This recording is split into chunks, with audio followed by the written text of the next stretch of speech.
dry na ito. Nilabhan ko ito kahapon. So, tanggalin ko na ito kasi may isasampay ako uli. 3 days na akong naglalaba. Simula nung 6 ako naglaba, then 7, then 8 ngayon.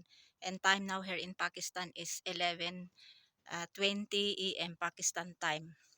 Kasi nung successive days noong 31, yun nag-start ng snow, tapos ang very very bad weather, tapos ang lamig talaga. So kahapon anong 6 ako nag-start ng laba. So ngayon ito yung ah, kahapon ko ito nilabhan, kaya tuyo na ito. Magsasampay ako uli yung nilabhan ko ngayon. Ang dami kong nilabhan kasi nga na stuck yung damit namin dahil nga sa sa snow. Ito nga natunaw na yung dito, yung doon na lang konti. Buti na lang maganda ang sikat ng araw kaya madaling matuyo kahit wala akong dryer. Matutuyo naman kasi yung dryer ko nung last 31, may pumunta dito na ayusin, kaya lang walang time na pumunta ng Rawlakot para yung timer daw ang ang problema. Kaya bukas inshallah pupunta si Fahad sa Rawlakot para bibili ng timer para ayusin yung yung spin dryer ko. Kung maayos, sana nga maayos para hindi ako bibili. Kung hindi maayos, need talaga na bumili ng bagong spin dryer. Ayan, ganito pag walang dryer. Ayan, kaya maraming tubig. O kaya ang ginagawa ko, isampay ko, tapos maya-maya after yan, pinipigaan ko para madaling tutulo lahat yung tubig at saka madaling madry. Ayan, ganito ang ginagawa ko pag walang dryer. Kasi wala akong lakas na magpiga. So, ayan, ganito ang ginagawa ko. Isampay ko, tapos maya-maya pigaan ko. Madali na lang matuyo kasi madaling matuyo kasi maganda yung sikat ng araw.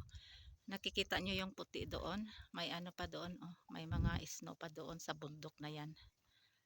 Ayan,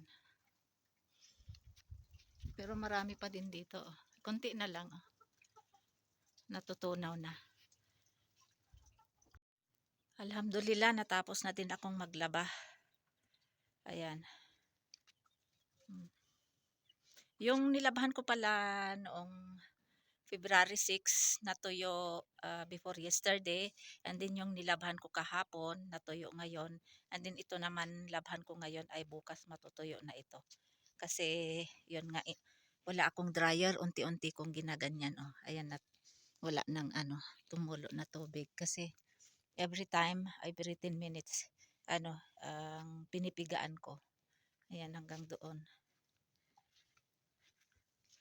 Tapos natupi ko na yung na dry nung nilabhan ko yun noong February 6 and yung ngayon. Ayan, hanggang doon.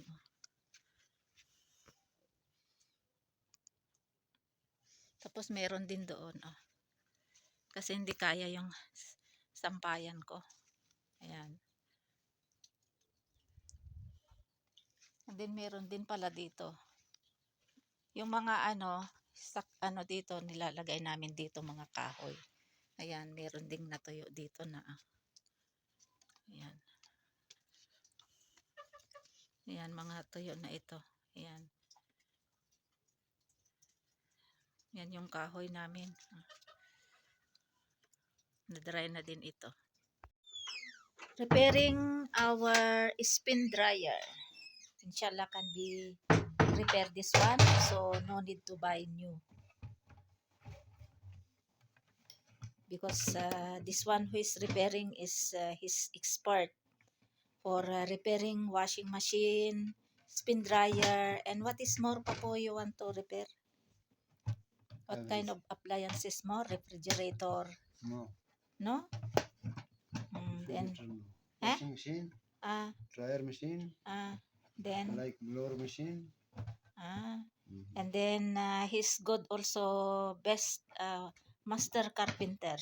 Yeah. He can make ceiling, cabinets, cupboards, and he can do. And he's only our neighbor here, and we are near relative also. So this one spin dryer, no need to bring in Raulakot or Bazaar. So just we call him to come here. So that's why he come here. So inshallah can be repair this one, so no need to buy. Because by this time it's very hard if you wash dress without dryer. And this time is winter. This is for us. This time is winter and raining also, so inshallah can be okay this one. What you think, Papo? Can be repaired? Okay.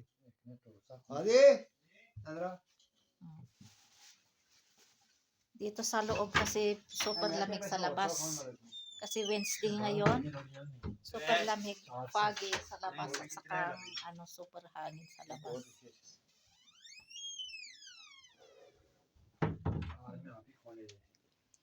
Ayan sa labas ang too much cold, very cold, and too much air. Ayan, grabe ang hangin.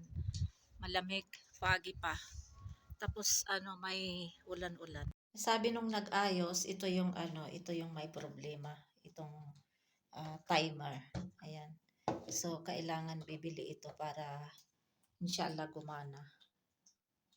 Pag gumana ito, hindi na ako bibili. Saka na lang pag malaki na yung budget.